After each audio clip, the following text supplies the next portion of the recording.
Hello viewers. उम्मीद करता हूँ कि आप लोग ठीक होंगे और आप लोगों ने मेरी प्रीवियस वीडियो को देखा होगा। और अब तक हम लोगों ने जो डिस्कस किया है वो है अरेज के रिलेटेड। अरेज देखी हम लोगों ने पीएचपी में कैसे बनती हैं। उसके बाद हम लोगों ने फॉर्म क्रिएशन देखा। उसके बाद हम लोगों ने मेथड्स को देखा फॉर्म के अंदर, पोस्ट मेथड, गेट मेथड, और कैसे हम लोग डाटा को, अपने फॉर्म का जो डाटा है उसको कैसे हम लोग डिस्प्ले करवा सकते हैं। और लास्ट जो हम लोगों ने ट्यूटोरियल बनाया था उसके अंदर हम लोगों ने देखा था कि एरर हैंडलिंग कैसे कर सकते हैं, कि अगर यूज़र कोई फील्ड फिल करना भूल जाता है तो उसे एक मैसेज शो करवाते हैं नेम एम्प्टी के नाम से। ऑलराइट। तो लेकिन जो एक इशू था वो बाद में नोटिस किया मैंने, कि अगर हम लोग दोनों एम्प्टी छोड़ देते हैं, लाइक नेम भी एम्प्टी है और ईमेल भी एम्प्टी है, तो वो जस्ट लास्ट वन का शो कर रहा है कि नेम एम्प्टी। हालाँकि अगर मैं इसको फ़िल कर दूँ, तो वो ऊपर वाले को कहेगा कि ये नेम एम्प्टी है। और साथ हम लोगों ने डाटा वापस भी लेके आए थे कि अगर कोई एक फ़ील्ड वो फ़िल कर देता है तो एक तो एरर आ जाए और साथ दूसरे का जो फ़िल आइटम्स हैं उनका डाटा भी आ जाए। तो इसका रिज़ल्ट मैं कुछ दिखाता हूँ कि इस तरीके का हम लोगों ने आज एक फ़ॉर्म क्रिएट करना है। अगर इसको मैं रिफ्रेश करूँ पेज को, जस्ट गिव मी 1 सेकंड। तो जैसे इस फॉर्म को सबमिट करेंगे हम लोग, तो ये देखें जितनी भी फील्ड्स एम्प्टी हैं जिसको मैंने कंस्ट्रेंट लगाई है, उन सब के ऊपर उसने एरर शो करवा दिया है कि ये फील्ड जो है मस्ट रिक्वायर्ड है। और जो सेकंड चीज़ है वो हम लोग देखेंगे डेटाबेस को कैसे क्रिएट करते हैं, और जो वैल्यूज़ यहाँ पे फिल करेंगे वो डेटाबेस के अंदर कैसे आएंगी। लाइक इसको मैं रिफ्रेश करूँ तो भी देखिएगा लास्ट हमारे पास 8 आईडी है। मैं कोई भी इसके अंदर फिल करता हूँ, लाइक जे कुछ भी रैंडम वैल्यूज़, और मैं यहाँ मेल कह देता हूँ JQD, और ये देखें। तो जैसे ही मैंने इसको सबमिट करूँगा तो ये देखें डाटा हमारा सब कुछ डिस्प्ले भी हो गया। और हमारे डेटाबेस को रिफ्रेश करें तो यहाँ देखिएगा डेटाबेस के अंदर हमारा डाटा जो है वो स्टोर भी हो गया। तो आए वीडियो को स्टार्ट करते हैं विदाउट टाइम वेस्ट किए। तो जो लास्ट टाइम कोड किया था वो हम लोगों ने यहाँ तक किया था कि हम लोगों ने एक फॉर्म क्रिएट किया था। उसके साथ-साथ हम लोगों ने एक क्लास क्रिएट की थी और गेटर सेटर कॉल किए थे हम लोगों ने। और जो फॉर्म सबमिट करते साथ ही हम लोगों को एरर हैंडलिंग भी की थी, जिसके अंदर से हम लोगों का जो एक इशू था वो ये था कि वो सिर्फ जस्ट ओनली वन कंस्ट्रेंट के ऊपर अप्लाई हो रहा था, लाइक जो लास्ट पे रह जाता था। तो हम लोगों ने बेसिकली उसको तमाम सब फील्ड्स के लिए इम्प्लीमेंट करना है। तो वीडियो स्टार्ट करते हैं। तो बेसिकली हम लोगों ने क्या किया था कि अगर हमारा नेम एम्प्टी है तो डायरेक्ट उसको दूसरे पेज पर रीडायरेक्ट करवा दिया था, या ईमेल एम्प्टी है तो भी सेम हम लोगों ने इस तरह किया था। लेकिन अब हम लोगों ने इन दोनों की जगह एक इफ कंडीशन लगानी है जो कि इन दोनों का कॉम्बिनेशन होगा। तो कॉम्बिनेशन के लिए हम लोग कहते हैं या नेम एम्प्टी हो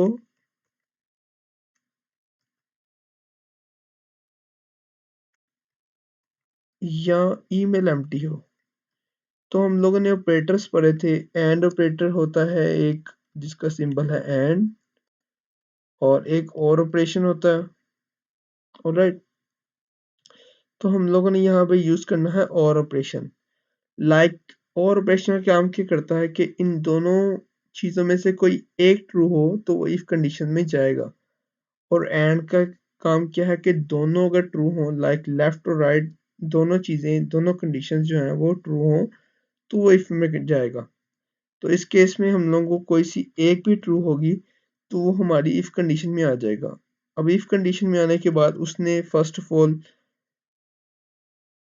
इसको हम लोग कर देते हैं कमेंट, कि इसके भी हमें ज़रूरत नहीं है। और सेकंड चीज़, जो हम लोगों ने यहाँ पे नेम एम्प्टी शो किया था मैसेज एक वेरिएबल के अंदर, हम लोग डिफ़ॉल्ट वेरिएबल्स उसको पहले ही क्रिएट कर लेते हैं, लाइक नेम मैसेज, और इसको मैं कह रहा हूँ अभी एम्प्टी। और एक हम लोगों ने क्रिएट किया ईमेल मैसेज, और इसको मैंने कह दिया है एम्प्टी। ऑलराइट।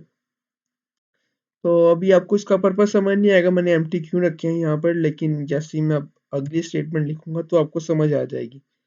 लाइक मैं अब कहता हूँ, जैसे ही मेरी इस इफ कंडीशन में आया, अब हमें नहीं पता कि कौन सी स्टेटमेंट ट्रू हुई है, या लेफ्ट या राइट, या मे बी दोनों ट्रू हो गई हैं। ऑलराइट, तो इसको चेक करने के लिए हम लोग इसके अंदर दो सेपरेट इफ कंडीशंस लगाएंगे कि क्या हमारा नेम नल है।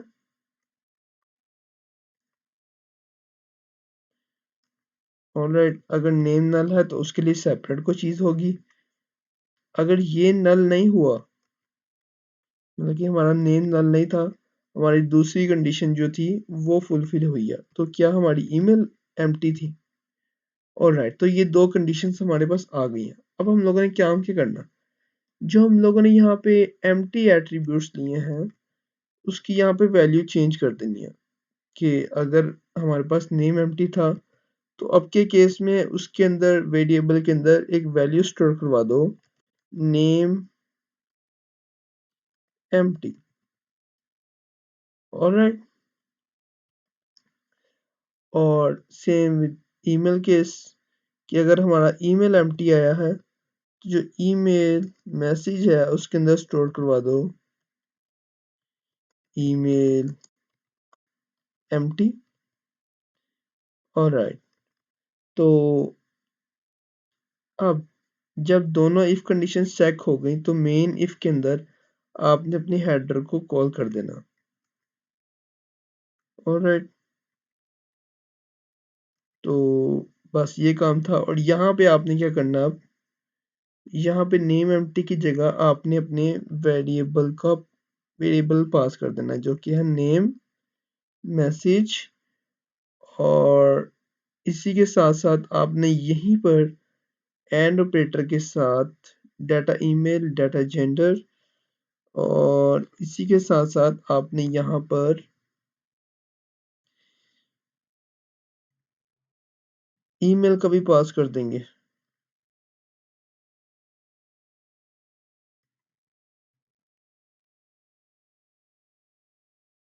नेम ईमेल, ये रहा ईमेल मैसेज, कंट्रोल जी, तो इसको मैंने क्या दिया, email message equals to, variable का नाम क्या था, email message, sorry email MSG message. Alright, और यहाँ पे लगा दें अपना एंड ऑपरेटर। मैं इसको कॉपी पेस्ट दोबारा से कर दूं, क्या ठीक था जी, ठीक था हमारा। और इसी के साथ साथ हम लोगों ने अपना ईमेल का डाटा भी भेज दिया उसे, और यहीं पर ही हम लोग एक और एंड ऑपरेटर लेते हैं जिसके अंदर हम लोग अपना नेम का डाटा भी साथ भेज देंगे, डाटा ईमेल, ओके, और डाटा नेम ये रहा। तो ये हम लोगों ने कॉपी किया यहाँ से,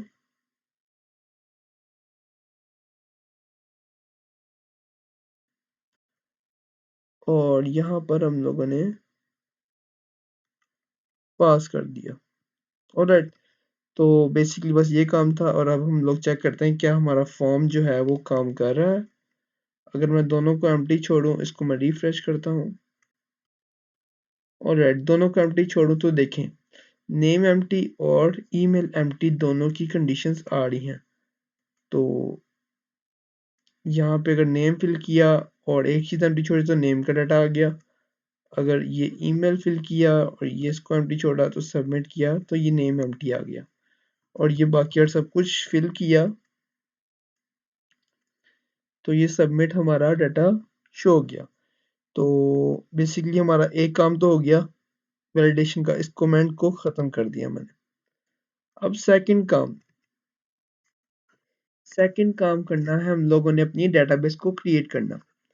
तो मैं उम्मीद करता हूँ कि आपको मेरी वीडियो समझ आ रही है। अगर आपको कोई भी इशू आता है तो आप कमेंट कर सकते हैं, मैं डिटेल वीडियो इसके अंदर और भी बना के सेंड कर दूंगा आपको। तो हम लोग अपनी अब डेटाबेस को क्रिएट करते हैं। मेक श्योर कि जब आप डेटाबेस क्रिएशन स्टार्ट करें तो अपने आपने जैम कंट्रोल में जाकर आपका अपाची और MySQL दोनों चीज़ें ऑन होनी चाहिए, अदरवाइज ये दोनों चीज़ें आपकी ऑन होनी चाहिए। मेरी दोनों डिफ़ॉल्ट पे ऑन रखी है मैंने। तो आपने जाके जस्ट यहाँ पे लिखना है local host, just local host लिख के एंटर करेंगे तो कुछ इस तरीके का इंटरफेस आपके सामने आएगा। और मैं आता हूँ PHP माई एडमिन में। ऑलराइट, और मैंने यहाँ पर डिफ़ॉल्ट एक बनाई हुई है, लेकिन मैं एक स्टार्ट से बनाऊंगा। तो आप डेटाबेस का नेम कुछ भी रख सकते हैं। मैं कहता हूँ यूट्यूब वीडियो।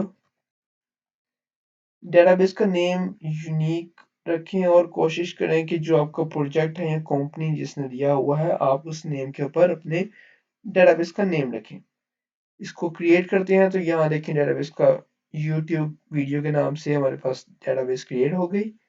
अब हम लोगों ने क्रिएट करना है अपना टेबल। अब देखिए हमारे पास टेबल के अंदर एट्रीब्यूट्स कितने हैं। एक नेम है, एक हमारे पास उसकी ईमेल है, एक नंबर है और एक जेंडर है। तो कितनी एट्रीब्यूट्स हो गए? 4। तो आपने 4 नहीं बल्कि 5 लेंगे, क्योंकि हर कॉलम की, हर टेबल की एक आईडी भी होती है जो कि यूनिक प्राइमरी की होती है। उसको आगे हम लोग फर्दर देखेंगे। फिलहाल अभी के लिए मैं आपको बता दूं कि हम लोगों ने एक एक्स्ट्रा एट्रीब्यूट लेते हैं हर दफा। तो 5 ले लिया और टेबल का नाम रजिस्ट्रेशन रख लिया आप, रजिस्टर सिंपल रख लिया मैंने। तो गो करेंगे इसे। तो ये अब हमसे पूछ रहा है कि आपने टेबल क्रिएट कर लिया है, उसके एट्रीब्यूट्स लाइक कॉलम्स के नेम आपने क्या रखने हैं। तो मैं कहता हूँ आईडी। सेकंड वन मैं कहता हूँ नेम है हमारे पास। फिर हमारे पास क्या है? ईमेल। ईमेल आ गया। देन हमारे पास पासवर्ड। देन हमारे पास क्या है जी? सॉरी, पासवर्ड नहीं बल्कि नंबर था, नंबर। देन क्या लेना है आपने? जेंडर। सो अब आईडी जो है उसको आपने करना है प्राइमरी की। तो आपने यहाँ से आके ऑटो इंक्रीमेंट पे जैसे ही क्लिक करेंगे तो वो आपसे पूछेंगे, ये खुद ब खुद उसने प्राइमरी में कन्वर्ट कर दिया। नेम जो है वो वार्चर हो सकता है, उसकी लेंथ ज़्यादा से ज़्यादा 25 ही होगी, आप इससे ज़्यादा एक्सीड कर सकते हैं। ईमेल भी वार्चर में ही होगा, इसका भी 25 कर। नंबर हमारे पास हमेशा इंटीजर ही आता है, आप इसे इंटीजर ही रहने दें और इसकी लेंथ देने की ज़रूरत नहीं है इंटीजर की। जेंडर वार्चर और इसकी लेंथ अप्रोक्सीमेटली मैं कहता हूँ 10 है। जैसे ही मैं इसको गो करूँगा, लाइक सेव किया, तो मेरे पास एक टेबल क्रिएट हो गया है। और गोल्डन की का मतलब है कि आपकी प्राइमरी की बन गई है। मैंने प्रीवियस वीडियो के अंदर डिटेल डिस्कस किया है कि हम लोग प्राइमरी की कैसे क्रिएट करते हैं और फॉरेन की कैसे क्रिएट करते हैं और आपस में कैसे इनको लिंक अप करते हैं। अगर आपने वो वीडियो नहीं देखी तो वहां पे जाके इस प्लेलिस्ट में डिस्क्रिप्शन में वीडियो का लिंक है। तो चलिए हम लोग वीडियो को आगे शुरू करते हैं। अब हम लोगों ने बेसिकली क्या करना है, एक मैं आपको स्केचअप बना के दिखा दूं अगर। तो अभी तक जो हम लोगों ने क्या काम किया है कि एक हम लोगों ने फॉर्म क्रिएट किया है। ये हमारे पास है एक फॉर्म। तो जैसे ही फॉर्म हमारे पास सबमिट होता है तो वो क्या है जी, उसके अंदर एक क्लास बनाई है हम लोगों ने। ऑलराइट, और एक अलग से एट्रीब्यूट है हमारे पास क्लास के अलावा, जो कि है हमारा सर्वर। इसको कह देते हैं क्लाइंट साइड। तो हम लोगों ने बेसिकली अभी तक काम क्या किया है कि हम लोगों ने एक अपने क्लाइंट साइड लाइक जो एक पेज है हमारा, मैं अगर आपको कोड भी दिखा दूं, तो ये जो फॉर्म है ये हमारा क्लाइंट साइड है और ये हमारी सर्वर साइड है जहाँ पे हम लोग डाटा जो है वो प्रिंट कर रहे हैं और सेट वगैरह कर रहे हैं। और ये हमारी क्लास है जहाँ पे हम लोग गेटर सेट और फंक्शन वगैरह क्रिएट किए हैं। ऑलराइट, और बेसिकली आज हम लोगों ने काम क्या करना है, आज हम लोगों ने एक न्यू फाइल क्रिएट करेंगे। जो कि होगी डेटाबेस के नाम से, और इस डेटाबेस को लिंक करेंगे अपनी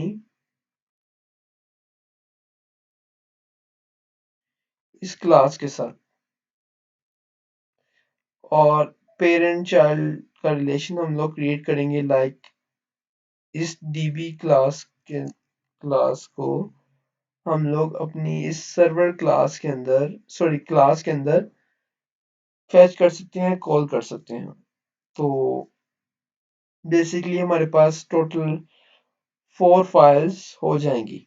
ऑलराइट, तो अभी तो हमारे पास 3 थी, तो एक न्यू फाइल क्रिएट करते हैं जिसके अंदर हम लोग एक कनेक्शन बिल्ड करते हैं अपनी डेटाबेस के साथ। तो चलिए हम लोग एक न्यू फाइल क्रिएट करते हैं कंट्रोल एन के साथ। इसको पहले ही मैं सेव कर लूँ, यूट्यूब का फोल्डर है मेरा, और इसका नाम देता हूँ db.php, और इसकी टाइप आप देख लीजिएगा php ही होनी चाहिए। सेव करता हूँ जैसे ही, तो यहाँ से हम लोग अपना सिंटैक्स स्टार्ट करेंगे php का। ऑलराइट, तो अब हम लोगों ने एक न्यू क्लास क्रिएट करनी है। क्लास का नेम है db। ऑलराइट, इसके अंदर कोई एक एट्रीब्यूट लेंगे। अब जैसे मैंने आपको बताया है कि हम लोगों ने पेरेंट चाइल्ड का रिलेशन बनाना है, इस फंक्शंस को हम लोगों ने इसके अंदर इनहेरिटेड करवाना है, तो हम लोगों ने चाइल्ड क्रिएट करने के लिए कौन सा यूज करते हैं, आपने ऊप में शायद पढ़ा हो, प्रोटेक्टेड नाम का एक वेरिएबल होता है जो कि बताता है कि ये आपकी चाइल्ड क्लास के एट्रीब्यूट्स हैं। तो उसके अंदर मैंने कह दिया कि कनेक्शन है मेरे पास, एक एट्रीब्यूट कनेक्शन। ऑलराइट, इसके अंदर मैंने फंक्शंस क्रिएट करेंगे। अब कनेक्शन फंक्शन सेट कनेक्शन में कहता हूँ, एक फंक्शन है मेरे पास, और ये फंक्शन बेसिकली काम क्या करेगा, ये हमारे डेटाबेस के साथ कनेक्शन करेगा, और मैं इसके अंदर पीडीओ यूज कर रहा हूँ। तो उसके लिए मैं कहता हूँ दिस ब्रैकेट कनेक्शन, जो कनेक्शन है न्यू, ये इसका सिंटैक्स है, ये आपने जुबानी याद रखना है, मैं आपको भी समझा भी देता हूँ। PDO basically this one, then इसके आगे से 3 फर्दर पैरामीटर्स के अंदर वैल्यूज हैं। एक कि आपकी डेटाबेस कौन सी है, मैं यूज कर रहा हूँ MySQL। ऑलराइट, उसके बाद रेशियो साइन सेमीकोलन, होस्ट, अगर आपके पास दूसरे सर्वर्स हैं तो उनका होस्ट डिफरेंट होगा, हमारे पास लोकल सर्वर है तो यहाँ पे आएगा लोकल होस्ट। ऑलराइट, उसके बाद सेमीकोलन, देन आपने अपनी डेटाबेस का नेम लिखना है, डीबी नेम जिसे बोलते हैं, डीबी नेम, ये डिफॉल्ट सिंटेक्स है। और आपकी डेटाबेस का नेम क्या था जो हम लोगों ने क्रिएट किया अभी, लेट्स चेक अगेन, हम लोगों ने यूट्यूब वीडियो के नाम से डेटाबेस क्रिएट किया, तो उसको मैंने कॉपी किया और इसको यहाँ पे पेस्ट कर दिया। तो ये हमारा एक पैरामीटर हो गया कंप्लीट। देन सेकंड पैरामीटर के अंदर आता है यूजर नेम और पासवर्ड। तो इस केस में हमारे पास जो लोकल होस्ट का यूजर नेम है वो बाय डिफॉल्ट जो है वो रूट है, और उसका जो पासवर्ड है वो बाय डिफॉल्ट नल है। ऑलराइट, और यहाँ पे हम लोगों ने इको करवा देंगे जिससे वो पता चल जाएगा कि हमारा कनेक्शन डन हुआ या नहीं, कनेक्शन डन। ऑलराइट, तो बेसिकली हम लोगों ने क्या काम किया कि एक फंक्शन बनाया। अब इस फंक्शन को हम लोगों ने कॉल करना है, तो उससे पहले हम लोगों को अपनी जो स्टूडेंट क्लास थी प्रीवियस के अंदर, इसको हम लोगों ने बनाना है पेरेंट क्लास। तो पेरेंट क्लास बनाने के लिए पहले इसके अंदर चाइल्ड को इंक्लूड करवा लेंगे with the function keyword include brackets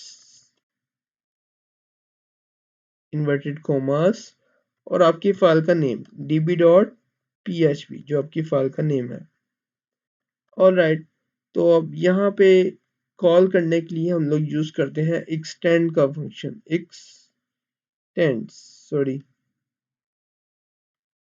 x tends का फंक्शन यूज करेंगे और आपकी जो क्लास है उसका नेम क्या है, db, एक्सटेंड db। तो ये इनहेरिटेड होगी आप क्लास। अब आपका जो डाटा क्लास है, सॉरी यहाँ पे नहीं, दिस वन। तो ये आपका फॉर्म हो गया, ये आपकी डेटाबेस का कनेक्शन हो गया, ये आपकी सर्वर साइड जहाँ पे आपने ऑब्जेक्ट क्रिएट किया है, यहीं पे हम लोग अपने उस फंक्शन को क्रिएट कर सकते हैं, कॉल कर सकते हैं, सॉरी, जो आपने db का बनाया है। फंक्शन नेम क्या है, सेट कनेक्शन। तो लेट्स चेक, मैं ऑब्जेक्ट कहता हूँ ऑब्जेक्ट, और मैंने फंक्शन कॉल करने के लिए ये किया, और इसको लेट्स चेक कि हमारा कनेक्शन बिल्ड हुआ है या नहीं।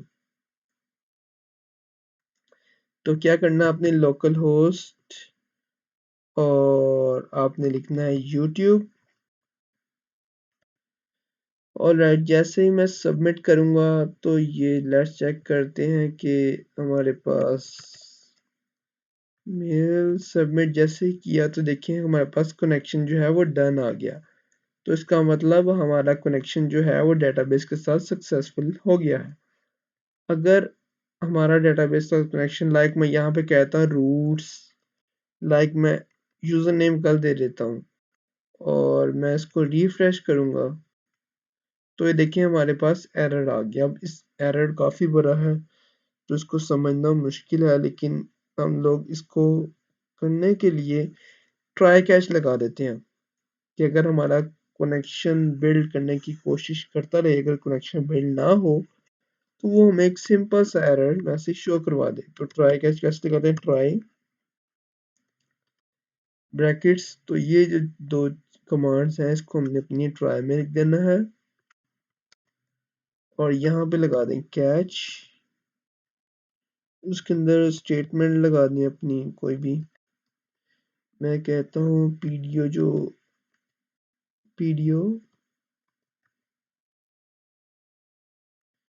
एक्सेप्शन, पीडियो एक्सेप्शन एक वर्ड, उसको कह देता हूँ $E। ऑलराइट, तो मैं कहता हूँ मुझे इको कर दो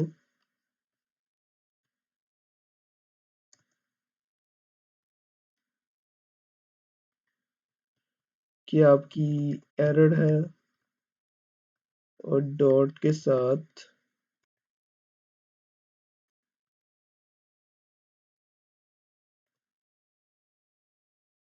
सेमीकोलन। तो देखते हैं, तो देखिए हमारे पास थोड़ा सा यहाँ पे इशू आ गया है कि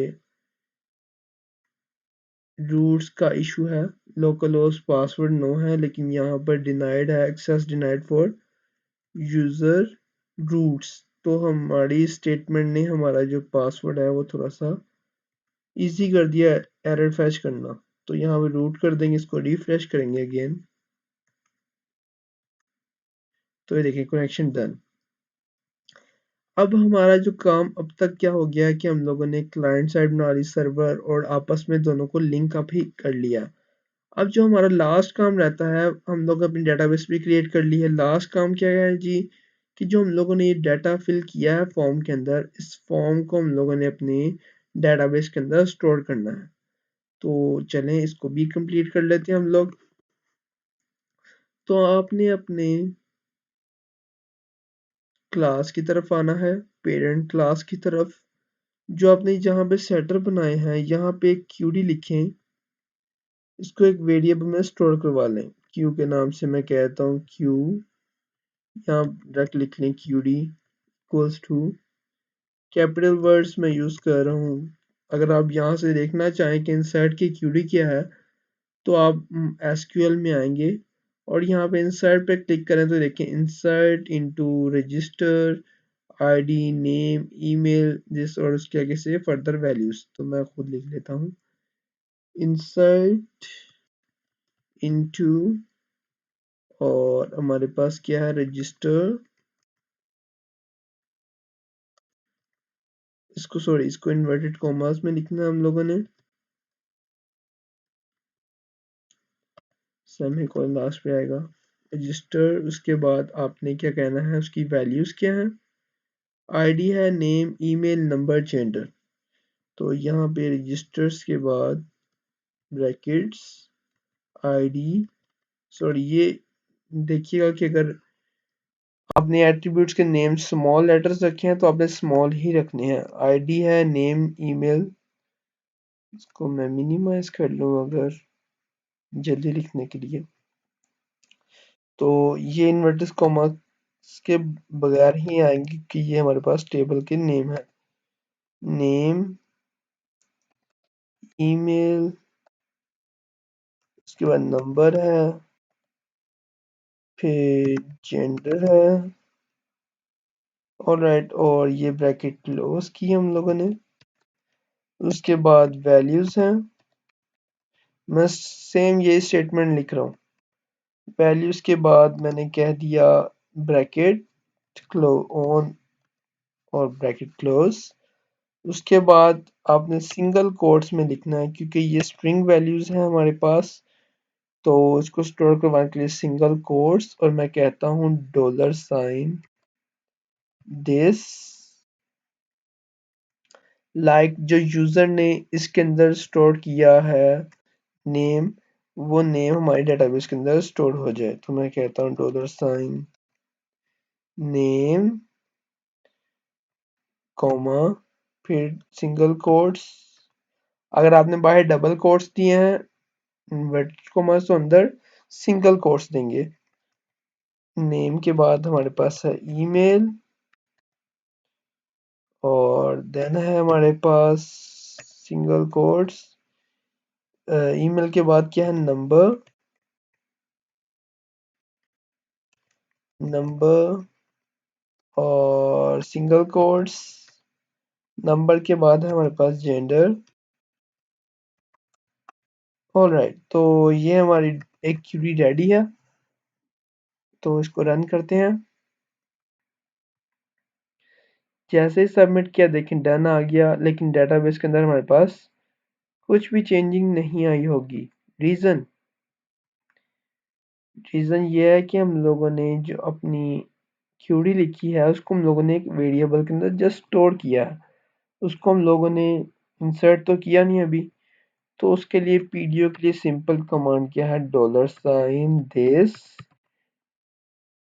और जो आपने कनेक्शन बिल्ड किया है हम कहते हैं वो कनेक्शन में जाओ, और exe एक कीवर्ड है जो कि आपकी क्वेरी को रन करता है, exec ये कमांड है एक, और कोड्स, और यहाँ अपनी क्वेरी का नेम लिख दें, क्वेरी, कॉमा क्लोज।